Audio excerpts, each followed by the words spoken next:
wabarakatuh. Hai, halo, ketemu lagi di channelnya aku, channel Rifani Munawar. Ya guys ya, udah kangen banget kan sama aku kan? Udah beberapa hari ini aku nggak buat video ya, karena ada berbagai macam kesibukan guys, mohon dimaklum ya.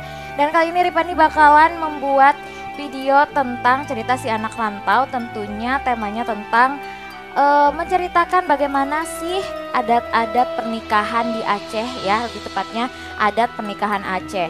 Nah, banyak kan di antara teman-teman yang punya pacar atau punya pasangan atau punya calon suami itu orang Aceh. Tentunya kalian ingin tahu gitu bagaimana adat istiadat pernikahan yang ada di Aceh. Kepo kan?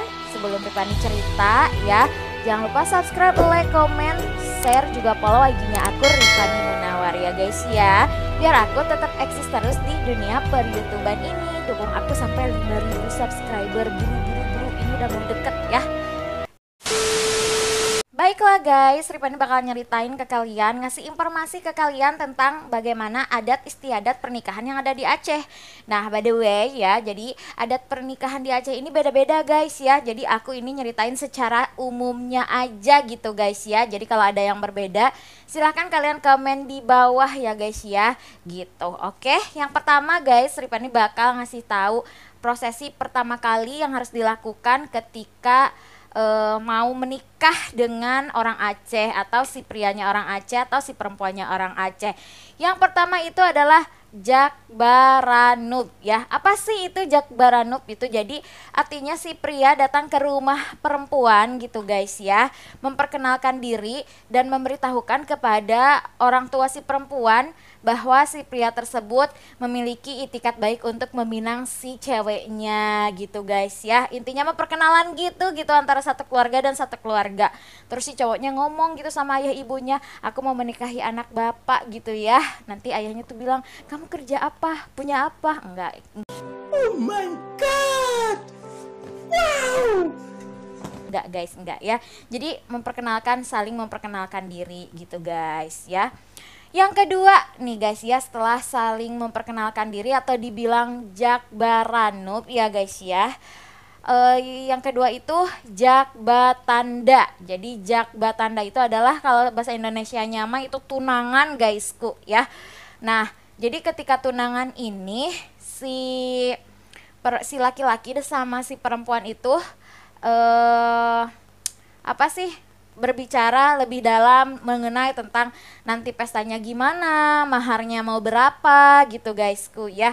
Jadi maharnya mau berapa, terus pestanya kapan mau diadain gitu. Terus si cowoknya ngasih cincin juga sebagai pengikat kepada si perempuannya gitu guys ya.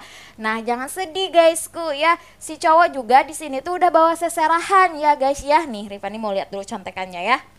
Seperti belukat, kuning, tumpo, dan aneka buah-buahan, dan seperangkat pakaian perempuan. Ini seserahan waktu tunangan guys. Nah, untuk cincinnya sendiri itu jadi bawa emas juga, tunangan juga bawa emas gitu guys ya. Biasanya kalau tunangan itu sekitar 3 sampai 7 mayam, tergantung kemampuan si cowoknya gitu. Itu sebagai pengikat. Nah guys, ada yang lebih seru lagi guys ya. Jadi kalau misalkan si ceweknya ya suatu hari gitu ya sebelum menikah gitu, misalkan tunangan tahun depannya itu menikah gitu ya, terus si ceweknya itu nggak bener atau si ceweknya itu selingkuh gitu lah ya guys ya. Nah, itu tuh bisa jadi si cowoknya bisa meminta ke si ceweknya tunangan itu ya, cincin tunangan itu atau mahar tunangan itu 2 kali lipat guys. Bisa juga sampai 4 kali lipat ya, tergantung cowoknya juga sih. Itu sih kata temen aku. Jadi kalau udah ada diikat tuh berat bebanku ya gitu. Itu yang namanya Jakbatanda guys ya. Jadi di situ tunangan, mempersiapkan pernikahan dan lain-lain gitu ya. Udah bawa mahar juga tuh, kebayang laki-laki Aceh ya gimana pusing-pusing menjalita ya mikirinnya. Udah bawa seserahan juga, seperangkat alat keperluan perempuan gitu ya, dan lain-lain tuh. Makanya nih cowok-cowok Aceh jangan malas-malasan, ayo kerja, semangat gitu ya. Oke, lanjut guys ya. Yang ketiganya yaitu adalah megatip. Jadi megatip ini adalah awal prosesi pernikahan dengan penjemputan pengantin pria dan wanita menikah secara agama gitu. Jadi secara agama dulu gitu guys ya, Megatip ini gitu ya. Nah, di sini tuh ada Tungdara Baro. Nah, Tungdara Baro itu penjemputan mempelai wanita secara adat oleh mempelai pria. Kedua, mempelai menikah dengan adat agama gitu ya. Nanti Ripani selalu ya ketika ngomongin satu persatu prosesi adat pernikahan Aceh, Ripani selalu sertakan gambar-gambar Manjalitanya ya. Oke guys, lanjut. Ada juga Mekerija. Mekerija itu merupakan penyambutan Linto Baro ya, dan dilakukan beberapa hari setelah pernikahan. Jadi kan udah Tundara Baro tuh. Nah, dilakukan lagi Mekerija gitu. Itu dari pihak perempuan ke si laki-lakinya. Kalau yang tadi Tundara Baro itu penjemputan mempelai wanita secara adat oleh mempelai pria gitu guys. Udah paham kan? Udah paham kan? Nah, ini belum pesta guys. Ini baru sudah menikah secara agama guysku. Oke, lanjut. Nggak ngerasa ribet kan? Kayaknya setiap pernikahan di masing-masing daerah itu ada ribetnya guys ya gitu ya. Oke, kita lanjut ya. Tapi sebelumnya mohon maaf apabila ada salah-salah penyebutan karena aku kan bukan orang Aceh. Jadi kalian boleh koreksi di bawah gitu bagaimana cara penyebutan yang benarnya. Oke guys. Guys, ketika sudah mekerja itu ya, sudah menikah secara agama guys, lanjut ke malam inai ya. Jadi malam inai itu adalah upacara menjelang pesta pernikahan guysku, yang bertujuan untuk mengharapkan keselamatan. Kalau kita mah syukuran gitu guys. Biasanya si perempuan-perempuan Aceh di sini itu diinai gitu, tangannya, kakinya, terus dipacar-pacarin kayak gitu guys. Warna-warna merah kayak gitu gitu. Jadi segini-segini nih, ini dipacarin semua, terus kesini sampai kesini, terus kakinya juga sama guys ya. Jadi itu tuh pertanda bahwa si perempuan itu sudah tidak lajang lagi, sudah menikah gitu guys ya. Menunjukkan kepada orang-orang bahwa aku sudah menikah, sudah punya suami gitu. Good job guys ya. Kenapa harus diinai-inai itu? Nah, malam inai ini guys, prosesinya itu ada beberapa gitu ya, seperti pesejuk, terus pesejuk gaca gitu, serta bate mepeh gitu ya, batu giling gitu guys ya. Jadi pesejuk ini biasanya dilakukan juga untuk barang-barang baru yang ada di Aceh. Misal motor baru, lakuin pesejuk gitu sebagai syukuran gitu, minta keselamatan kayak gitulah. Jadi bukan memohon keselamatan ya, jadi mudah-mudahan pernikahannya selalu dilancarkan gitu, pestanya dilancarkan, rumah tangganya juga dilancarkan, segala macam gitu-gitulah guys ya, adat istiadatnya guys gitu ya. Nah, selanjutnya itu adalah ritual Koh Andam ya. Jadi pemotongan rambut ya. Jadi pemotongan rambut ini dilakukan agar hal-hal yang buruk di masa lalu itu tidak terjadi di hal-hal yang masa depannya gitu. Jadi berharap untuk si mempelai perempuan dan laki-laki memulai masa baru gitu ya guys ya, setelah pernikahan semuanya menjadi lebih baik gitu guys ya. Itu yang namanya ritual Koh Andam ya. Jadi setelah ritual Koh Andam ini yaitu adalah Semano Dara Baro, adalah upacara memandikan mempelai perempuan. Kalau di Sunda sendiri itu namanya itu siraman ya guys ya. Jadi Semono Dara Baro adalah upacara memandikan calon mempelai wanita agar bersih secara lahir batin sebelum pesta pernikahan gitu guys. Upacara memandikan calon mempelai wanita dan perawatan tubuh agar bersih secara lahir dan batin gitu guysku. Nah, ini baru nih upacara Wolinto, adalah acara puncak ya guys ya, yang merupakan penyambutan Linto Baro dan didudukan di pelaminan bersama Dara Baro. Nah, ini tuh Wolinto ini ada penyambutan Linto Baro mempelai pria sememah orang cik sungkeman ya, namanya itu sungkeman gitu ya. Sungkeman ke mama sama ke papanya gitu ya, baik dari mempelai wanita dan mempelai prianya, Dara Baro sama Linto Baronya. Ritual ini dimulai dengan pihak Dara Baro yang menjemput rombongan Linto Baro guys, dengan diiringi semapa berbalas pantun gitu guys, dan upacara tukar silih oleh sesepuh kedua belah pihak.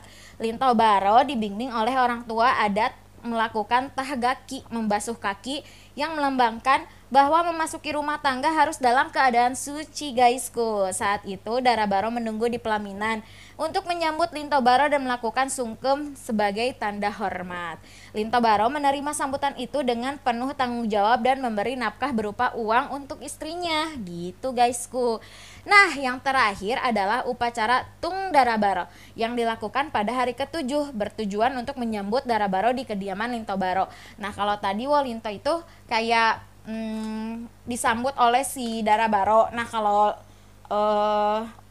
Tung Dara Baro ini seperti menyambut si Linto Baro di rumah Dara Baro. Jadi adat pernikahannya itu dilakukan 2 kali. Kalau biasanya sih temen Rifani sih 1 kali aja gitu ya. Tung Dara Baro sama Linto Baronya tuh disatuin gitu. Jadi ini apa sih namanya yang tadi tuh Tung Dara Baro itu kayak setelah dilakukan proses pernikahan di rumah Dara Baro, upacara berakhir adalah Tung Dara Baro, yaitu kebalikannya. Linto yang merupakan penyambutan Dara Baro di kediaman Linto Baro. Ya sama aja ya upacaranya ya. Beda sih, tiba di gerbang pintu Dara Baro disambut dengan ditaburi padi beras padi, bungong rampo, bungong rampai, dan senja daun sebagai tepung tawar. Kemudian dilanjutkan dengan sungkem kepada ibu Linto Baro, ya sama-sama aja ya guys ya. Dan menginap selama 7 hari di kediaman Linto Baro, baru kemudian kembali pada orang tua dengan dibekali makanan, busana, dan uang tambahan. Nah guys, itulah tadi beberapa adat yang ada di pernikahan adat Aceh. Ribet gak sih guys? Ribet banget ya. Karena pernikahan di Indonesia itu kayak akan dengan adat istiadat. Di Sunda juga begitu guys, sama, cuma nama-namanya tuh beda-beda, kayak membasuh air, kayak siraman, kayak beda-beda lah namanya, tapi sama-sama aja seperti itulah, nggak beda-beda jauh gitu guys ya. Jadi meskipun ribet tapi kita harus melakukan itu ya. Kenapa harus melakukan itu? Karena ya mungkin udah adat istiadat jadi harus gitu. Tapi nggak wajib juga sih guys gitu. Tergantung juga sama orang-orang yang mau menikahnya gitu guys ya. Tapi intinya ya ada perbedaan yang sangat besar di sini guys. Kalau di Sunda itu perempuan itu dibawa ke rumah laki-laki. Kalau di Aceh itu perempuan dibawa ke rumah laki-laki dibawa ke rumah perempuan. Jadi setelah menikah itu si laki-laki tinggal bersama perempuan di keluarga perempuan gitu guys ya. Kalau di Sunda sendiri laki-laki yang membawa perempuan ke rumah gitu, ke rumah laki-lakinya. Kalau di Aceh berbalikan gitu guys ya. Tapi intinya untuk berumah tangga segala sesuatunya lebih penting itu lahir dan batinnya ya guys ya. Keduanya sudah siap. Karena yang kita nikahi itu bukan hanya istri kita atau suami kita gitu, tapi juga keluarganya harus menerima ya, ibunya gitu ya. Gak boleh ngeluh kalau nanti mertuanya galak gitu ya, atau beda-beda hal segala macam ya. Harus memahami keegoan masing-masing ketika berumah tangga, karena kan gak lucu gitu ya ketika bercerai. Yang kecewa itu bukan hanya mereka berdua gitu ya, yang tersakiti bukan hanya suami dan istrinya ya, lebih ke keluarga juga merasa kecewa ketika ada perceraian. Jadi untuk memasuki jenjang pernikahan itu harus benar-benar matang gitu ya, baik dari lahir dan batinnya gitu guysku ya. By the way, anyway, Baswe masalah ngomongin mahar guysku ya, maharnya juga berbeda-beda. Udah Rifani ngomongin di vlog Rifani sebelumnya tentang mahalnya mahar di Aceh ya kan. Jadi beda-beda guysku, tapi rata-rata yang ada di Banda Aceh ini rata-rata sih di 16 mayam lah saat ini gitu ya. Udah lumayan juga 16 mayam ya. Coba kalian kalikan 2.700.000 dikali 16 mayam. Satu mayamnya 2.650 ya, 2.700-an. Lebih kurang segituan ya. Ya kebayang berapa, belum lagi tunangannya gitu. Tunangannya 55 dikali 2.650, ya udah berapa ya, silahkan lah kalian ya. Kalau misalkan cowok-cowok Sunda nih yang mau meminang cewek-cewek Aceh juga dipikirkan, karena pasti pakainya adat Aceh gitu ya. Jadi harus dipikirkan berapa mayam kah si perempuan itu. Ya kalian tinggal, kalau orang Sunda nih yang nggak tahu cara ngitungnya, jadi satu mayam itu 3 gram emas guys gitu. Nah emasnya itu memang emas murni gitu, murni sekali gitu guys ya. Tidak ada emas campurannya gitu, jadi itu emas murni. 3 gram itu emas murni. Jadi kalau kalian mau secara simpel ngitungnya, ya udah satu mayamnya 2.700.000 misalkan dikali 16 mayam, berapa tuh ya. Jadi kalian para laki-laki tuh harus rajin gitu ya, untuk meminang perempuan Aceh. Kenapa sih tujuannya maharnya harus tinggi-tinggi? Karena mungkin di sini kayak meninggikan derajat si perempuan gitu. Jadi si perempuan itu diberikan harga yang tinggi gitu ya. Maksudnya kalau misalkan menikah ya jelas lah perempuan mah tinggi harganya gitu ya. Maksudnya tidak bisa dibeli dengan uang, tapi secara adat istiadat bahwa perempuan ini dihargai dan dihormati gitu ya dengan cara maharnya yang tinggi di Aceh. Jadi di Aceh ini adalah mahar kedua tertinggi di dunia guysku. Wow, jadi adat istiadat dan mahar di Aceh itu tertinggi di dunia maharnya, berarti paling tinggi guys di dunia, urutan kedua guys ya gitu. Jadi buat para cowok-cowok Aceh nih semangat 45 kalian ya untuk berjuang bekerja keras untuk meminang si perempuan ya, perempuan Aceh yang memang maharnya memang jelas mahal gitu ya guys ya. Jadi mudah-mudahan diberikan rezeki.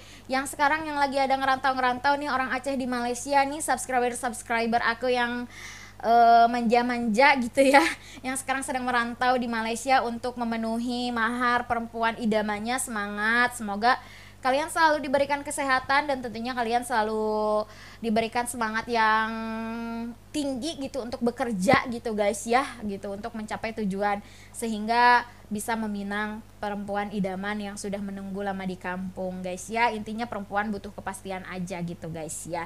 Nah itu ya guys ya, adat istiadat atau tata cara pernikahan di Aceh.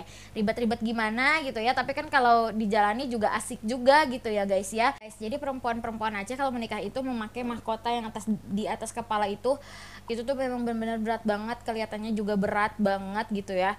Namanya kalau di Sunda itu siger gitu ya. Kalau di Aceh coba kalian komen di bawah apa namanya. Setelah aku searching di internet gak ada namanya guys. Parah gak sih guys gitu ya. Jadi apa namanya, coba kalian kasih tahu aku gitu guys ya. Jadi itulah adat-adat pernikahan yang ada di Aceh. Semoga kalian terhibur ya guys ya. Dan tentunya Ripani bakal menghadirkan video-video yang menarik lainnya. Ripani sangat membutuhkan saran-saran dari kalian ya guys ya. Pokoknya nantikan video-video aku ya. Dan tentunya mohon maaf apabila ada kesalahan informasi. Ingat sekali lagi ya, ini di Aceh itu begitu banyak daerahnya guys ya. Jadi setiap daerah juga memiliki adat istiadat masing-masing dalam melakukan pernikahannya. Kalau misalkan beda gitu ya, mohon maaf karena Ripani ini ngambil informasinya itu secara umum gitu guys ya. Pernikahan adat Aceh secara umum gitu ya. Kalian boleh menambahkan di bawah. Oke guysku, mohon maaf ya apabila ada kesalahan-kesalahan. Dan tentunya Ripani bakalan membuat video yang lainnya. Jangan lupa nonton terus dan juga yang belum subscribe, ayo subscribe, dukung aku di 5.000 subscriber guysku. Dan pastinya follow IG-nya aku Rifani Munawar dan bunyikan loncengnya guys biar kalian tahu kegiatan aku ya di YouTube ini. Oke guys, semoga kalian sehat selalu dan nantikan video aku selanjutnya. Bye bye. Wassalamualaikum warahmatullahi wabarakatuh.